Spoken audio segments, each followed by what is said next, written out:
Good afternoon. Welcome back after lunch.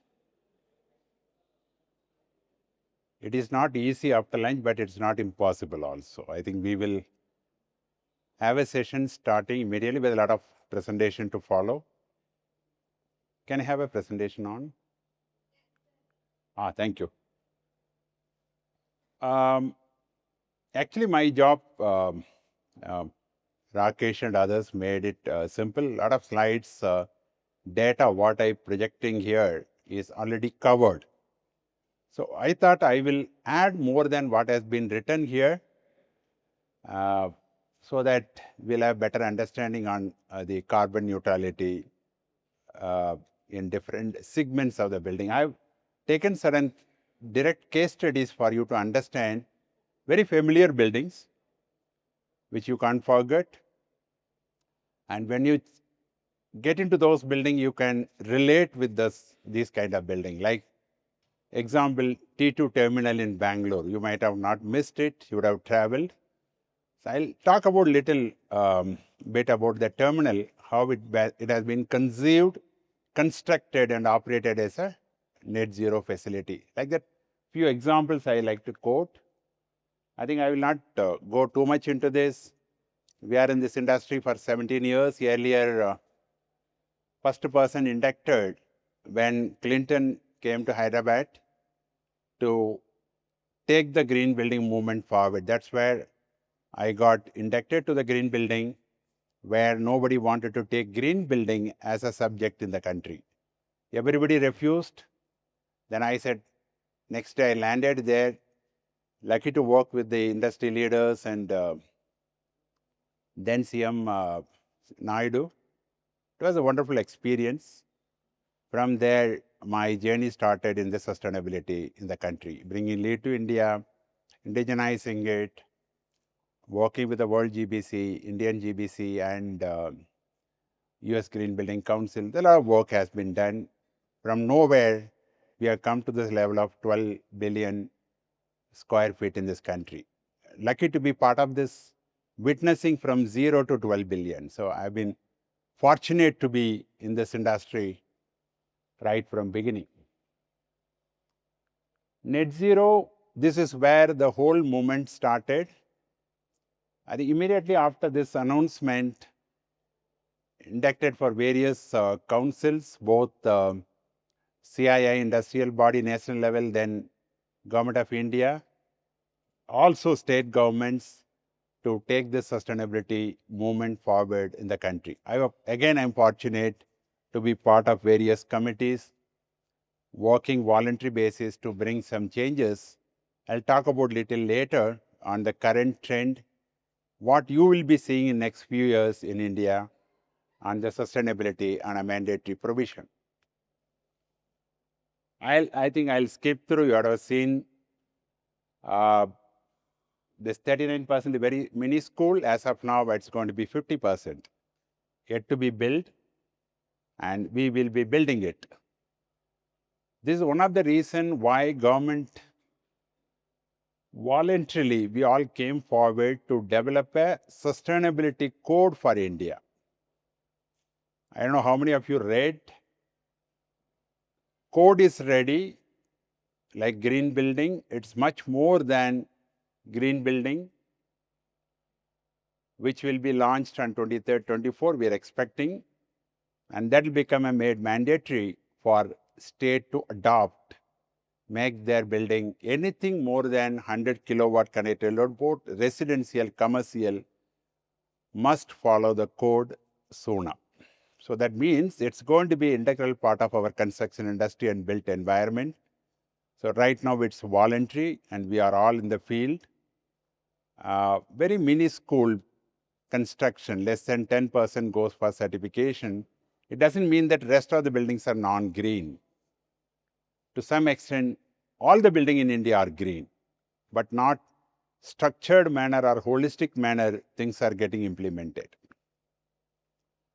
Growth, this is in terms of the rate in which the commercial buildings are growing in this country. It's going to be exponential growth. Not only commercial building, industrial growth. A lot of industrial corridors have been launched. We are lucky enough to start semiconductor industry coming up in Dholera, part of Tata Electronics, about 2.4 million square feet. We commenced our work with them. Very interesting projects. First semiconductor industry, that too highly energy guzzler. It is a challenging project we kick-started now. Similarly, residential building. Here we are fortunate to be part of the lighthouse projects where Chennai, the first lighthouse project we done under the Ministry of Urban Affairs to get the guidelines, sustainability guidelines for India. So we took a journey with them, and it's a guideline is ready, healthy building guidelines and sustainability guideline for affordable housing. And Ministry of Urban Affairs is going to launch that soon. Coming to the net zero, a little bit dwell upon where to start net zero design. Is it a design stage, construction stage, or post-occupancy? We get calls from clients saying that building is halfway through, come and make it net zero. Is that correct approach? It's not impossible, but strategically we need to start right from beginning. Work with the concept design. The sustainability consultant always tell to my friends, developer and corporate, take a person along with the architect. Don't delay it. You are not going to pay more. That's where the intervention will be very easy for smooth implementation. Example, we are doing a project in Hyderabad, Greenco, first sustainability institute where the PhD is going to be delivered. We were right from beginning. Last 1 year, we are working with them on the design. It is not just for a net zero carbon or water energy, but optimization. We want to take that project is an example for tomorrow PhD guys come from abroad. They should understand what is there in the building. Documented. Data is data-driven project. So every stuff what we deliver needs to be documented for reference tomorrow, part of IIT and Hyderabad. So here you need to start with,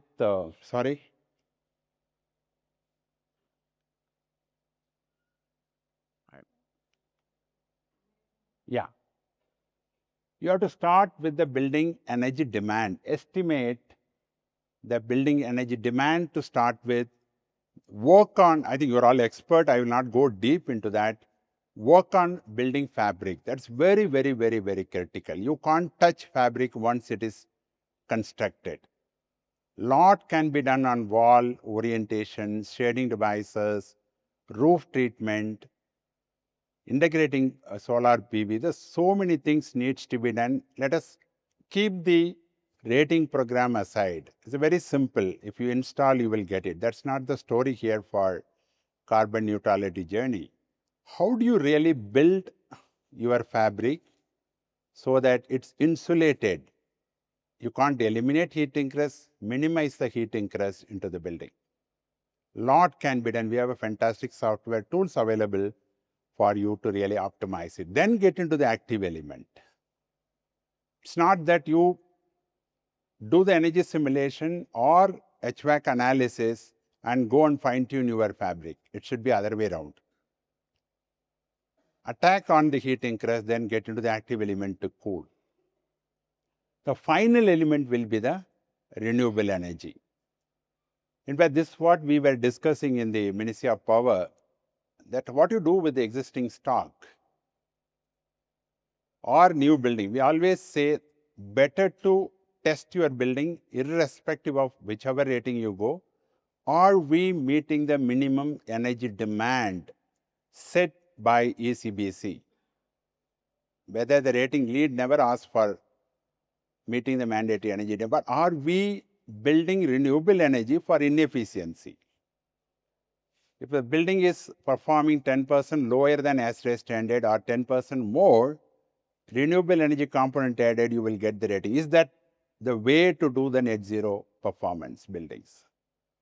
Set the tone, keep the inefficiency eliminated in the building, then get into the renewable energy. That's a last resort for any building to be made carbon neutral or net zero. This other way around. Take existing facilities. I'll show case study for both so that you can relate it well. Existing, we have to start with the data. Climatic change is climate in a local. Last year data will not be the same next year, though the building is located in the same place. Climate is going to change, winter, summer, it's not going to be uniform. The past data is an indicator, but that's not the data. You can take it for lifelong. Take a data, analyze it, do backward engineering to see where you can optimize. Of course, ROI is critical. Every element needs to be analyzed, work out the possible strategies and solutions to make the building more efficient, take a journey towards net zero. It's a reverse engineering required for a building. This, I'll show you one case study how we have done it. So first building is a Capgemini. It's about 15 years old campus. We are fortunate to be part of it. First net zero old campus in this country. It has been awarded nationally also. Here, what happened when they said net zero energy required, we little bit took a back seat saying that give us a time. Let us analyze the building, understand are you meeting the standard. But here, luckily, they said irrespective of what you need to do in this building, we are ready. In fact, it took almost 4 years,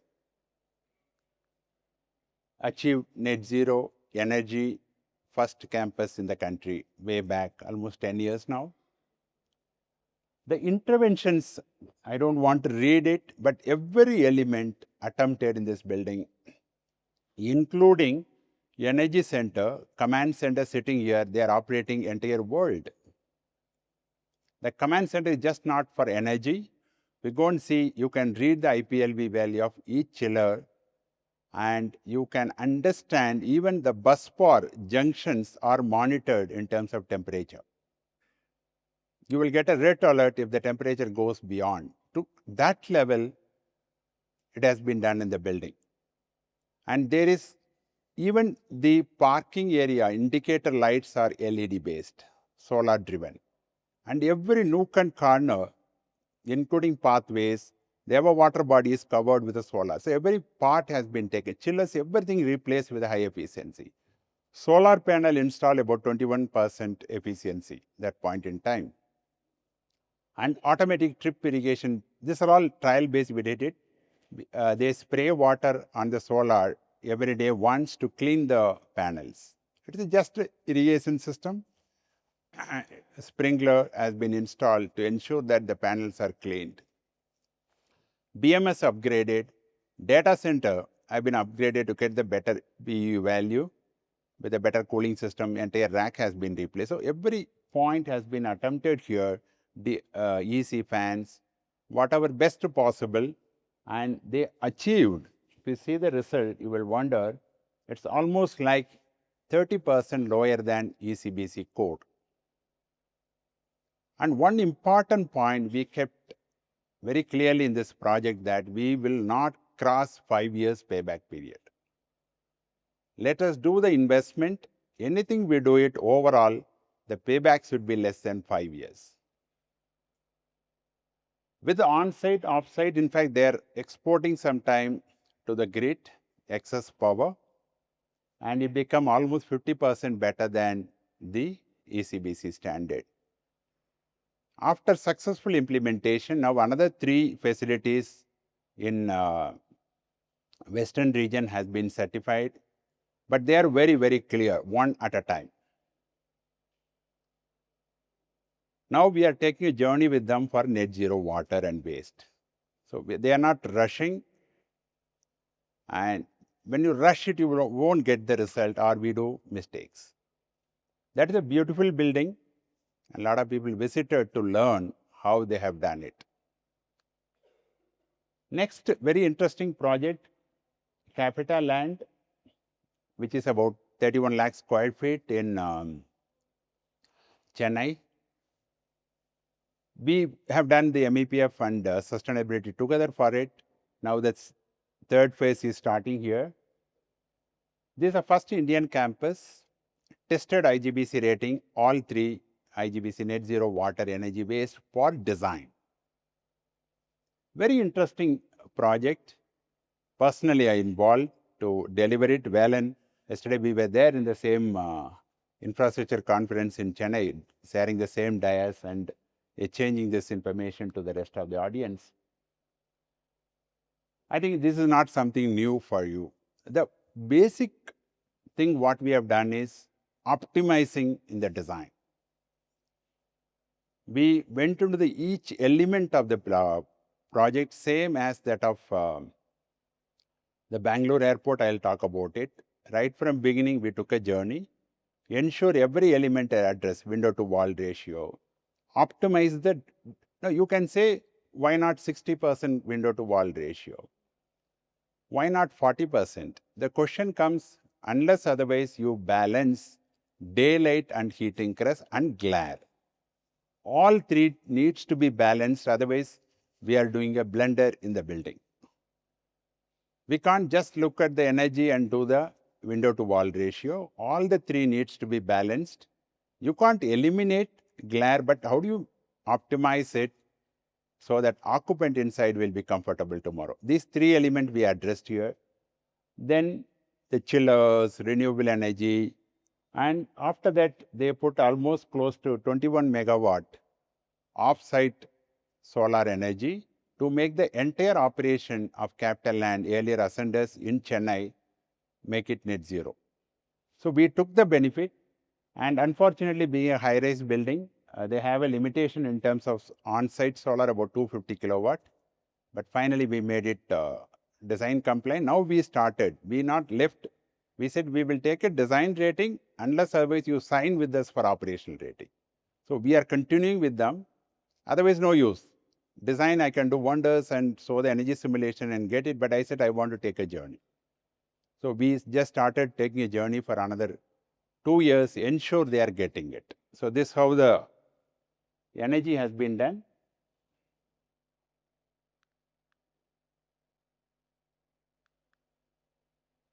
I don't know, something is missing. Okay, I'll talk about the two slides. I don't know what has happened. Water and waste. I'll give a very critical point on the water. To make the net zero water, it's not that you have excess water, let it go from building. That's not the net zero. You need to balance your water, ensure that water you are not wasting. I think that's what we take it as a net zero. This project, a lot of work has been done, very tight site. There are limitation for rainwater harvesting. Then we collected water underground also, rainwater with the filtration and STP 100% treated. But we found some months in a year when heavy rainfall, irrigation water requirement is zero. Correct, it's a common any building. Then the recycling happening for flushing, only evaporation loss. Evaporation loss also less during that. Air conditioning, cooling water requirement also less. We found around 630 cubic meter going out of the building. Is it a net zero? When you send the excess water to the drain, it's not a net zero. Then we said, let us do some research. We went around, we met Tamil Nadu Water Supply Board. They said, what will you do with that water when the rain heavily pouring? I can't take water for, I said, why don't you do the median irrigation system? But not possible. Then we got an idea, why not the rainwater collected can be filtered and given to nearby apartments. In that way, rainwater can go for usage and treated wastewater can be used for flushing and other applications. In that way, we balanced it, and some of the apartments, they said, we don't mind buying it, but the quality needs to be tested. Then we said yes, and as Capital Energy said, we will come and give you the water. So tankers will be sent to those facilities during rain. That's the agreement signed with the local bodies. That's how this building became a net zero water. Net zero waste, always we say 95%. If you take any green building rating or submission, it's a 95% recycle. But go around the city. I am part of the BBMB advisory board. When we go around and see everywhere construction debris, where from it is coming? Here we said we'll do it, but scientifically, we went to the recyclers, identified, tracked it, and also we inspected how they are doing the recycling. This is a commitment me and Valen took it, and finally we found a way to get the recycling. Almost that slide I will forward to some of you missed it. Almost close to 92% we could able to track. 7 to 8% is impossible. Certain non-recyclable products are there like insulation material, etc. Okay, that we are given it to the approved agency to dispose it of safely. Coming to the Bangalore airport, very, very interesting journey. I am with them for last 15 years.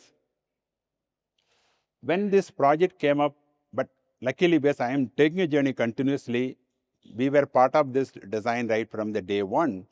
When the New Zealand-based consultant architect started designing from India, we have been appointed for this. But it was not designed for net zero. But finally, we want all the rating to be done, meticulous planning, and ensure things are implemented. Again, same principle like CapitaLand, learn from there, we took a journey here. And you can't see any glare. Go inside the Terminal 2. Though we have a beautiful daylighting on the facade as well as your roof, you can't see any glare. You test it. The day before yesterday I was there, that's where I took this photo. I'll tell you what is the story behind this picture. Here one thing we decided that let us make it as a unique airport in the country or globe for the sustainability point of view. We took a special care. In fact, that is a commitment. And all this has been done to optimize it. You can see that 38% window to wall ratio. The old terminal, which will be closed in next 3 months for upgradation, where we had almost 60%. Here, hardly 38% we get beautiful light. It's optimization. Basically, we have a capacity expertise, but we don't get into that, or we don't get time to do it. Here we had enough time. So it has been done. And this building achieved first 4.1 LEED Platinum globally. Second, LEED IGBC Platinum, the neuro version. Also, the entire interior, that's a tough job. So many outlets inside. We deployed a team, ensure everybody following the sustainability, and it became the LEED commercial interior, largest airport interior category globally last month. It is not impossible. In fact, airport Lakshmi, Harimarar, everybody said, boss, is it possible? How do you control? So let us take a journey. It fails, nothing wrong, but let us make an attempt. It has been done. Now, the question is, net zero energy was not in the card when we did it, but we said we'll do the good design, implementation, let us see. Then luckily, I've been pushing to about 15 megawatt solar power plant, and they got approval and did it, but we were not able to do it in the design. But we took a journey for a year, and we ensured that this facility is net zero energy. It has been awarded actual operational energy performance, and variation is about 7%. With design performance, what we predicted, actual So variation of 7 days of airport is not fully operational. Now it is fully done. The question comes, what extra? Then I told, hey, we have done 15 years, but luckily we had a fantastic client like this. I said, let us have a session with all the suppliers and stakeholders. We had one marathon session there in Taj, training them how you can operate this facility, what we expect from them in terms of daily routine. Then from there, we took a decision to write a guidebook for suppliers. Then I told, that's okay for supplier, but new terminal is coming, another 2.4 million expansion is just in the radar. I said, why don't you have a design book, guidebook for the designer? Whoever comes, let them follow in the beginning. That has been done. So this is how the journey should be for a corporate. It's not like a static stuff, do get the rating and leave it, but continue the journey so that we don't do that mistake, repeat the mistake again and again. Okay. And this picture, very, very interesting. Please remind me if I'm exceeding the time, Anjali. Here, the problem is smoking.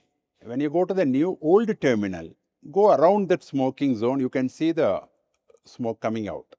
You can just feel it. This airport, we want to do something different.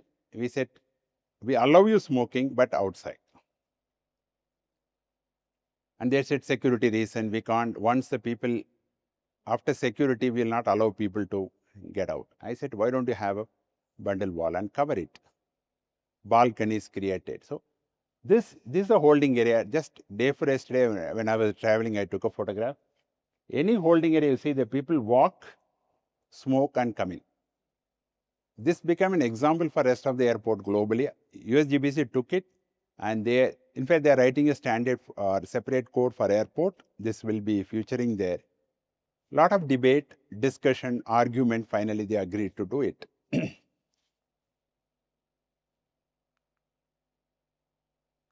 The last, I hope it is the last one, L&T Technology Center, about 7 lakh square feet, which is up now in Manapakam, Chennai. It's net zero energy, water, waste, and carbon. First carbon neutral design rated facility. I'll not get more into energy, water, and waste. It's a more or less same concept has been deployed there. But the carbon neutral was an interesting journey. A little bit spent on carbon neutral. We have a challenge, embodied carbon data not available, EPDs are not available for product, very less number of product in this country. Very interesting stuff. I'll skip through this slide for want of time. This energy, water, waste, and it's also health and health well-being certified. This is the embodied carbon. In fact, for us also, it's a new journey for us, but we took it as a challenge, and L&T said, it's your baby, do whatever you want. We took it, performed LCA, optimization. Also, we have not left with taking a material EPD or some research data to really make it equivalent to the product what they are using it. Also, we tested. Suppose the product is coming from, say, Hyderabad to Chennai. If I buy same material from Delhi, what will happen to India? The carbon neutrality point of view, embodied carbon, it's almost 40% emission coming from building from embodied carbon over a period of 50 years life cycle. Here, the overall change in embodied carbon emission, buying material anywhere in the country is hardly 2%. The transportation in India, it's not too much affecting your embodied carbon, looking at 50-year life cycle. That is something we always focus on scope 3 for product, but the extraction, manufacturing, construction and disposal, if we put together, transportation is a mini school within India, looking at our geography. These are some of the product contributed. but we said, why we leave it with this? Let us do alternation. What can be done better to make the building more, less embodied carbon product? The baseline about 700, I think UK roughly around 950 or 940. But here we were able to bring down to 499 kg CO2 equivalent per year per square meter. So that is possible in India. This is an example for a base building. And also we put effort to further can be reduced further. Can we do, instead of AAC block, can I do mud wall inside? Possible. Interior wall is not a structurally, load bearing capacity. We don't require to worry. Can we put a mud wall and see this? That kind of exercise we did it. This 499 we can bring down to 380. Possibility exists in the building to make it even better. This is the number 499. It is the achieved number. Also, I like to quote two more examples for your interest and knowledge. We have done one interior facility. I want to check how this works. The work is not given to us, but we thought, let us do the interior LCA. One of the Siemens project in Mumbai, it was around 320, 330 CO2 equivalent of green interior project. Then we told Siemens, can we do some optimization for you? We could able to bring down to 280, 290. Now another project we are doing for Australian bank, one separate tower coming up in Manyata embassy. There we set a target, our own target of 200. We are trying. It's not that we are going to achieve. It's in the early stage. Team is working for last 2 months. So we want to get into that kind of study, understand, not to just build routine stuff, meeting the 700 target. That's not going to stop. 200. Now the client, Australian client, asked a few days back, why not 120? Okay, that's a challenge. We should take it. I said, yeah, that's a good question. Let us try. Let us get 200, then get into 120 next stage. Okay. Thank you. This is the two more slides. Basically, this is a flow of whatever we spoke, case studies, even Tamari Tech Park, about 20 years old, which is net zero energy, assess and reduction of load in various means. You need to assess. You don't get into the optimization without assessing your building. Then passive strategies, how much are required. I think Mr. Tappan knows how much we work for their Guntur facilities. 200 mm shading, 400 mm, 600. We want to see where the saturation comes. Efficient system, final renewable energy, then link it to the operation, ensure this building is designed, operated better than the design. That should be the loop. The journey has to continue for at least 4 or 5 years to get what you want. Looking ahead, I'll just take 2-3 minutes. Now, this is a very critical slide. Whether you like it or not, the question comes, is it sustainability is going to be like this for voluntary forever in this country? It's not going to work. So government took a decision about a year back. We all voluntarily went and met the ministry, said, let us develop the current ECBC and ENS code into sustainability code. You will be seeing already there in the BE website, volunteers, 25 of us took that challenge. So far, it's a consultant-based design. If I take it as a contract to do this, I have a limitation in my company. Here, 25 experts drawn from various segments.